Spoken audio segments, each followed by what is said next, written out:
नमस्कार दोस्तों, स्वागत है आप सभी का ऑनलाइन एडा स्टडी चैनल पे। फिर से दोस्तों आप सभी के बीच हाजिर लेटेस्ट अपडेट के साथ में। इस वीडियो में दोस्तों हम बात करेंगे 69,000 शिक्षक भर्ती को लेकर।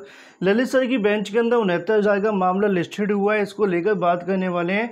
साथ में एमआरसी की बात करें या फिर दोस्तों एमआरसी को लेकर या चयन सूची को लेकर बात करें। शासन की तरफ से दोस्तों यहाँ पे एक जवाब देखने के लिए मिला है कि ऑर्डर आते ही यहाँ पे दोस्तों जो नियुक्ति है वो करा दी जाएगी। वहीं दोस्तों अगर बात करें युवा हल्ला बोल आंदोलन का यहाँ पे दोस्तों असर भी देखने के लिए मिल रहा है, इसको लेकर भी हम बात करेंगे। तमाम जगहों पर दोस्तों ऐसा देखा गया है। वहीं दूसरी तरफ दोस्तों बात करें शिक्षक भर्ती पुनर्मूल्यांकन का जो आदेश है वो दिया गया है और साथ में फेसबुक से दोस्तों मोदी सरकार नाराज दिखाई दी है, इसको लेकर भी हम बात करने वाले हैं। तो बनवा में सारी अपडेट हम कवर करेंगे। वीडियो को लाइक और शेयर करना बिल्कुल ना भूलें, साथ में चैनल को सब्सक्राइब कर लें और बेल आइकन को दबा लें, जिससे कि आप सभी को लेटेस्ट न्यूज नोटिफिकेशन मिलते हैं। ज़्यादा जान के आप सभी टेलीग्राम चैनल को ज्वाइन कर सकते हैं, लिंक आप सभी को वीडियो की डिस्क्रिप्शन में मिल जाएगा। चलिए दोस्तों वीडियो शुरू करते हैं। तो पिछले 2 दिनों से लगातार यहाँ पे जैसा कि आपको पता है डिजिटल स्ट्राइक देखने के लिए मिल रही है, जिसके माध्यम से एसएससी, रेलवे, बैंक या फिर अगर बात करें शिक्षक भर्ती या फिर अगर बात करें सभी बेरोजगार अभ्यर्थी अपनी आवाज़ को लेकर ट्विटर के माध्यम से उठाते हुए दिखाई दे रहे हैं। और ऐसे में कहीं ना कहीं दोस्तों हर एक अभ्यर्थी चाहता है उन सभी की जो भर्ती प्रक्रिया दोस्तों वो जल्दी से जल्दी यहाँ पे सालों से लटके हुए रिजल्ट को लेकर और साथ में दोस्तों सालों से लटकी नियुक्ति को लेकर अभ्यर्थी तरफ से यहाँ पे दोस्तों युवाओं की तरफ से एक आंदोलन शुरू किया गया, जिसको लेकर दोस्तों आप सभी को बताएं एसएससी की तरफ से यहाँ पे एक छोटा सा नोटिफिकेशन भी जारी हुआ। हालांकि सभी रिजल्ट की यहाँ पर जो घोषणा है वो नहीं हुई है। अभी दोस्तों रेलवे की बात करें, रेलवे को लेकर यहाँ से स्पष्टीकरण नहीं आया है।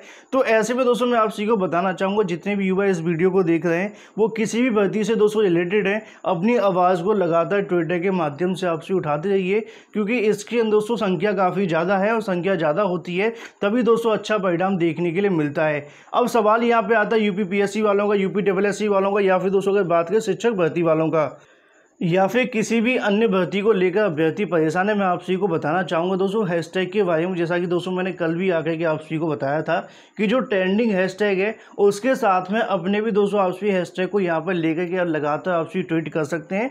इसके माध्यम से क्या होगा दोस्तों, ट्रेंडिंग हैशटैग के बीच में जब भी कोई क्लिक करेगा तो साथ में दोस्तों आप सभी का जो हैशटैग है वह भी वहाँ पर देखने के लिए मिलेगा, चाहे वो 69,000 का हो, यूपीपीएससी, टीजीटी, एलटीगेट या फिर कोई भी भर्ती का दोस्तों आप लगाना चाहते हैं 100% उसके माध्यम से लगा करके रखिए।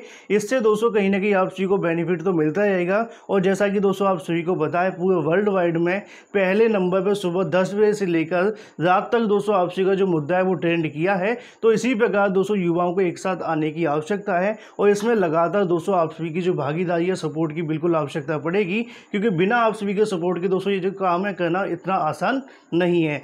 वहीं दोस्तों अगर बात करें 69,000 शिक्षक भर्ती की लेटेस्ट अपडेट को लेकर, जैसा कि दोस्तों आप सभी को पता है कि 69,000 के जो तमाम मामले हैं वो लगे हुए हैं हाई कोर्ट के अंदर, सुप्रीम कोर्ट के अंदर। अब दोस्तों यहाँ पे सुप्रीम कोर्ट में मामला लिस्टेड हुआ है, साथ में हाई कोर्ट के अंदर भी लिस्टेड हो गया। मैं आप सभी को यहाँ पर दिखाना चाहूँगा।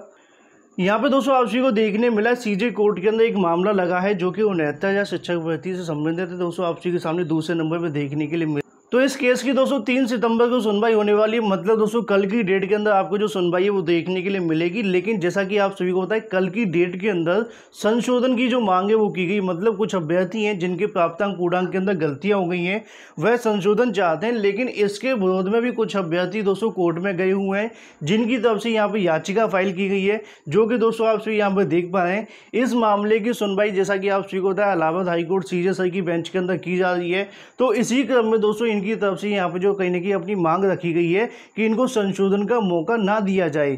तो ऐसे में जैसा कि दोस्तों आप सभी को बताएं प्राप्तांक पूर्णांक को लेकर जो अभ्यर्थी यहाँ चयनित हो गए वह सभी चाहते हैं उनको यहाँ संशोधन का मौका मिले। दूसरी तरफ कुछ अभ्यर्थी इसका विरोध भी कर रहे हैं। तो इसी चीज़ को लेकर दोस्तों यहाँ पे आप सभी के सामने जो सुनवाई है वो देखने के लिए मिलने वाली है, जो कि दोस्तों आज की डेट के अंदर होगी।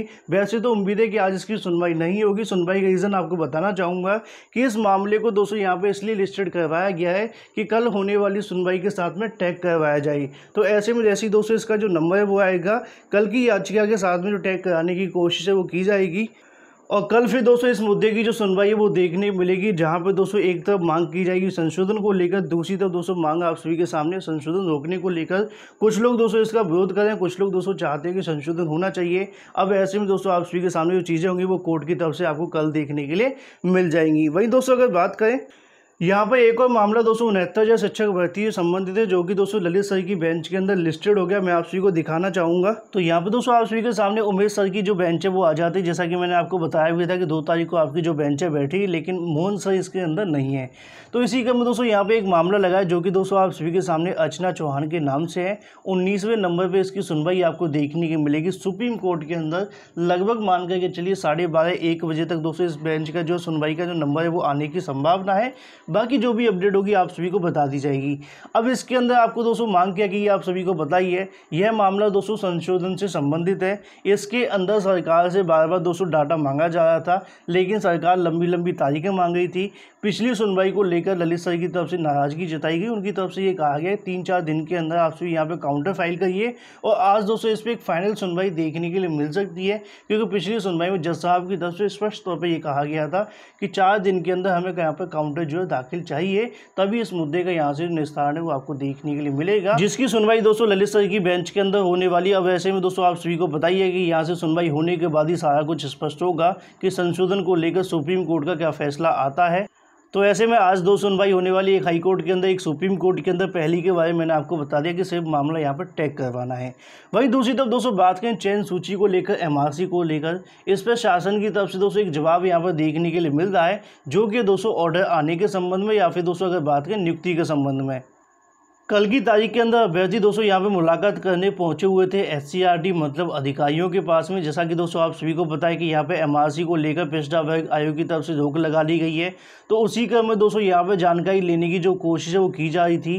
क्या सरकार की तरफ से एमआरसी मुद्दे को लेकर स्पष्टीकरण दिया गया है, या फिर जो आयोग की तरफ से यहाँ पे दस्तावेजों की मांग की गई थी वो पहुंचाए गए कि नहीं। जिसमें जाकर दोस्तों अधिकारियों से मुलाकात हुई। सर्वेंद्र विक्रम ठाकुर सर से दोस्तों यहाँ पे जो बात है वो देखने के लिए मिली। 69,000 मुद्दे पर बात करने पर दोस्तों अगर बात करें एमआरसी मुद्दे को जल्द से जल्द निपटाने की जो बात है दोस्तों वो की गई है। साथ में ये भी कहा गया है कि सुप्रीम कोर्ट से दोस्तों कुछ जो आदेश है एमआरसी के मुद्दे को लेकर, आवश्यक आदेश दोस्तों वहाँ पर दिए गए। और साथ में ये भी कहा गया उनकी तरफ से कि जो आदेश की प्रति है वो साथ ही ले ली गई। और कहा है दोस्तों फिलहाल जो राष्ट्रीय पिछड़ा वर्ग आयोग को लेकर, जैसा कि पहले भी दोस्तों आप सभी को यहाँ पर देखने के लिए मिल रहा था, मतलब स्पष्ट तौर पे दोस्तों मैं आप सभी को इतना बताना चाहूँगा कि अधिकारियों की तरफ से एक बार फिर से वही चीज़ें की जा रही हैं। उनका कहना है कि हमारी तरफ से जो महत्वपूर्ण चीज़ें हैं वह दोस्तों पिछड़ा वर्ग आयोग को सौंप दी गई हैं। अब ऐसे में जैसा कि दोस्तों आप सभी को अगली सुनवाई भी होने वाली थी, उसको लेकर ही फिलहाल इंतजार किया जा रहा है। लेकिन यहाँ पर अधिकारियों की तरफ से दोस्तों कल हुई मुलाकात के आधार पर उनकी तरफ से ऐसा कहा जा रहा है कि आगामी समय के अंदर सुप्रीम कोर्ट का जैसी आदेश आएगा, भर्ती प्रक्रिया फिलहाल कोई दोस्तों यहाँ से जो अड़चन है वो देखने के लिए नहीं मिलेगी। लेकिन दूसरी तरफ दोस्तों आप सभी को पता है जब तक आदेश नहीं आ जाता और अभ्यर्थी को नियुक्ति नहीं मिल जाती, इस प्रकार दोस्तों अधिकारियों की तरफ से दावे तो किए जाते हैं, लेकिन बाद में क्या होता है आप सभी को पता है। तो ऐसे में दोस्तों एनसीबीसी की तरफ से क्या होगा इसको लेकर भी आपको फिलहाल इंतजार करना पड़ेगा। लेकिन सरकार की तरफ से कहें या फिर शासन की तरफ से कहें, उनकी तरफ से दोस्तों स्पष्ट है कि आगामी समय के अंदर 69,000 शिक्षक भर्ती ऑर्डर का इंतजार किया जा रहा है। एमआरसी और साथ में चयन सूची को लेकर जो महत्वपूर्ण आदेश हैं वो दोस्तों यहाँ पर दे दिए गए, ऐसी जानकारी देखने के लिए मिल रही है। तो ये तो दोस्तों बात होती है 69,000 को लेकर। बाकी ऑर्डर आने के बाद ही दोस्तों आपको स्पष्टीकरण देखने के लिए मिलेगा। और चयन सूची को लेकर जब तक दोस्तों एनसीबीसी नहीं कुछ कह रही थी, तब तक दोस्तों फिलहाल आपको इंतजार करना पड़ेगा। लेकिन शासन की तरफ से क्या कहा गया ये दोस्तों मैंने आप सभी को बता दिया है। वही दोस्तों तो यहाँ पर दोस्तों अगर बात करें मोदी सरकार की तरफ से फेसबुक को लेकर दोस्तों नाराजगी जताई गई है। जैसा कि दोस्तों आप सभी यहाँ पर देख पाए, केंद्रीय मंत्री ने लिखा है दोस्तों जुकरबर्ग को यह पत्र लिख करके जानकारी देने की भी कोशिश की गई है।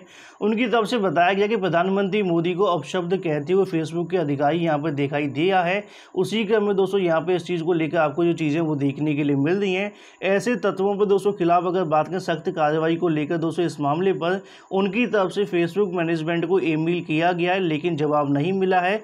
यह कतई स्वीकार नहीं किया जाएगा। हो सकता है दोस्तों करोड़ों लोगों के अभिव्यक्ति की आज़ादी पर व्यक्ति विशेष राजनीति और साथ में प्रतिबद्धता को थोपा जाए। ऐसे तत्वों के खिलाफ दोस्तों सख्त कार्रवाई की जाएगी, ऐसा दोस्तों आप सभी को यहाँ पर देखने के लिए मिल रहा है। तो ऐसे में दोस्तों मैं आपको बताना चाहूँगा फेसबुक को लेकर दोस्तों पहले भी कई बार ऐसी चीज़ें यहाँ पर देखने के लिए मिलती है, लेकिन ऐसे में जैसा कि दोस्तों आपसे होता है कि युवाओं की तरफ से जो आंदोलन किया जा रहा है उसके अंदर किसी भी प्रकार का अपशब्द का दोस्तों यहाँ पर जो इस्तेमाल है वो नहीं हो, ना ही वो सरकार से दोस्तों इस प्रकार की बातें करें।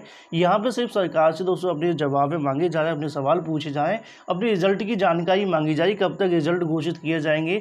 लगातार यहाँ पर युवा विद्यार्थी दोस्तों काफ़ी लंबे समय से इंतजार कर रहे हैं, लेकिन यहाँ पर जो अधिकारी फेसबुक के हैं उनके खिलाफ दोस्तों यहाँ पर नाराज़गी देखने के लिए मिली है, जो कि दोस्तों आप सभी के सामने बाकी जो भी होगा आप सभी को बता दिया जाएगा। जैसा कि आप सभी को पता है, भारत को लेकर साथ में फेसबुक को लेकर पहले भी कई बार दोस्तों विवाद सामने आ चुका है, जिसके बारे में आपको जानकारी मिल गई होगी। वहीं दोस्तों अगर बात करें शिक्षक भर्ती के पुनर्मूल्यांकन के परिणाम घोषित को लेकर, जी हाँ दोस्तों, जैसा कि आप सभी को पता है यहाँ पे 68,500 शिक्षक भर्ती के अंदर बार बार अभ्यर्थी की तरफ से जो कोशिश है वो की जाती है। 68,500 में इतने विवाद भी थे, आप सभी को पता ही है। उसी क्रम में दोस्तों यहाँ 15 दिन का जो समय वो दिया गया है। जैसा कि दोस्तों आप सभी यहाँ पर देख पाए, न्यायमूर्ति विवेक बिरला की दोस्तों अगर बात करें बेंच की तरफ से, याचिका के अधिवक्ता अग्निहोत्री कुमार त्रिपाठी का कहना था कि हाईकोर्ट ने 68,500 सहायक अध्यापक भर्ती पुनर्मूल्यांकन परिणाम 3 माह के अंदर घोषित करने का जो आदेश है वो दिया गया था। सचिव ने एक बार फिर से दोस्तों समय दिए जाने का जो समय की स्वीकार की गई, और साथ में ये कहा गया है कि 15 दिन के अंदर दोस्तों परिणाम को यहाँ पे घोषित किया जाए। उसके बाद में जो भी चीज़ें होंगी आप सभी को देखने के लिए मिल सकती हैं। दूसरी तरफ दोस्तों यहाँ पे आपको देखने को मिला, हाईकोर्ट ने पुलिस भर्ती बोर्ड के द्वारा जो गलती को स्वीकार कर याचिका को सफल घोषित करने के बावजूद नियुक्ति न देने को लेकर दोस्तों यहाँ पर 4 सप्ताह के अंदर जवाब मांगा गया है। ये हाल है दोस्तों प्रदेश की भर्तियों का। लगातार दोस्तों यहाँ भर्ती देखने के लिए मिलती हैं, कभी पुनर्मूल्यांकन का रिजल्ट नहीं आ रहा है, कभी यहाँ पे मान लिया कि भाई अभ्यर्थी पास हुआ है, पास होने के बाद भी नियुक्ति नहीं दी जा रही है। तो इसी चीज़ को लेकर दोस्तों लगातार जो अभ्यर्थी अपनी आवाज़ उठाते हुए दिखाई दे रहे हैं। फिलहाल इस वीडियो के माध्यम से इतना ही। Thank you for watching this video.